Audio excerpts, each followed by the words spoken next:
Welcome to The Explainer. Today, we're zeroing in on a really powerful moment in history, a story that feels like it was written long before it ever happened. We're going to deconstruct just 6 verses from the Gospel of Matthew that pack an unbelievable punch, full of prophecy, history, and incredible symbolism.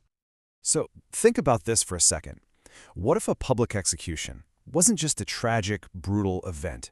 What if it was actually the final act of a play, following a script that was written 1,000 years before it happened? Well, that's exactly what we're going to explore by looking at Matthew chapter 27, verses 32 through 37. You'll see how everything converged on that one hill just outside Jerusalem.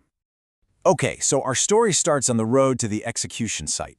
And right away, in verse 32, we meet someone who had no idea he was about to be pulled into one of the most significant moments in human history. So, picture the scene. Jesus has been beaten, he's exhausted, and he's physically unable to carry the heavy crossbeam any further.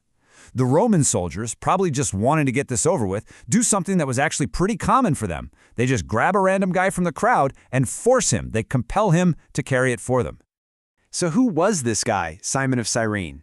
Well, we know he was a visitor all the way from North Africa, probably in Jerusalem for the Passover festival. But here's what's really fascinating.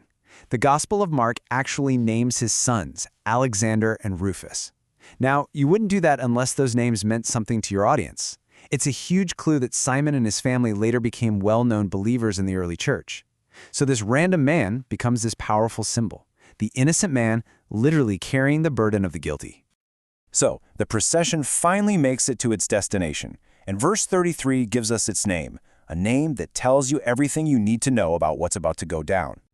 They arrive at a place called Golgotha. It's an Aramaic word, and Matthew immediately translates it for his readers, the place of a skull. It was this hill right outside the city walls, a place of death, and the perfect, really haunting backdrop for what was unfolding. You know, that name, Golgotha, is just so stark. We're not totally sure if it got its name because the hill was shaped like a skull, or maybe because it was just a notorious execution site. But either way, the message was crystal clear. This was a place of death, a physical reminder that sin leads to death. Okay, so this is where it all gets really incredible. What happens next isn't just a series of random cruel acts. It is the point-by-point fulfillment of prophecies written hundreds and hundreds of years earlier. It's like an ancient script is being performed in real time. So in verse 34, the soldiers offer Jesus a drink. It's sour wine or vinegar mixed with something bitter called gall. The Gospel of Mark says it was myrrh. Now, this was actually a pretty standard practice. It was a kind of primitive painkiller, a drugged wine to numb the senses of the condemned person before the real agony began. But Jesus refuses it. He tastes it, maybe to acknowledge the gesture, but then he pushes it away. And this is huge. It's a conscious, deliberate choice to face everything that was coming, to endure the suffering with a clear mind, without any anesthetic. But it was also something more. It was another line from that ancient script being read aloud. And here it is. Look at this. 1,000 years earlier, in Psalm 69, the psalmist writes, "They gave me gall for my food, and for my thirst they gave me vinegar to drink." It's an exact match. The script was being followed right down to the letter. It's just incredible. Now, in verse 35, the crucifixion itself happens. The soldiers nail him to the cross, and as he hangs there in this moment of unimaginable suffering, they do something that just seems so routine, so callously normal. They start dividing up his clothes. But even this was part of the script.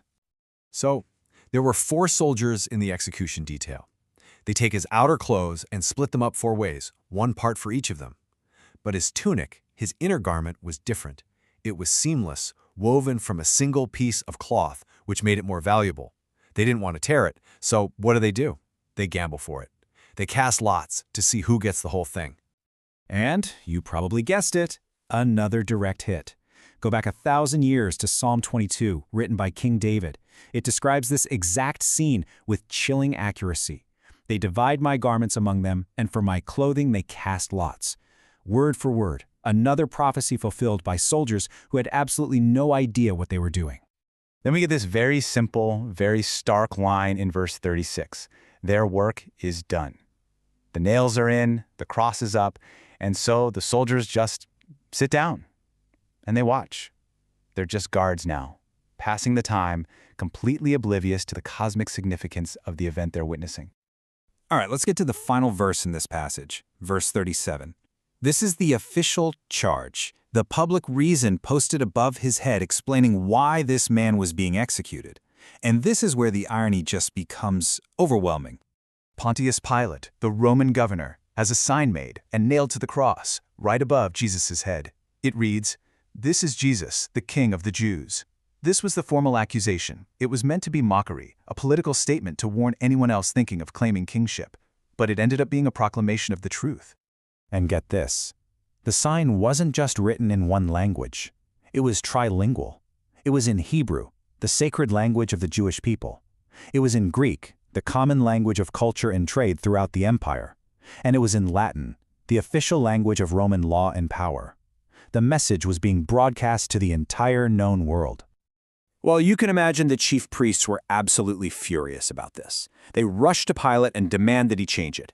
They say, don't write the King of the Jews, but that he said, I am King of the Jews. They wanted to make it clear this was just a false claim, not an official Roman declaration.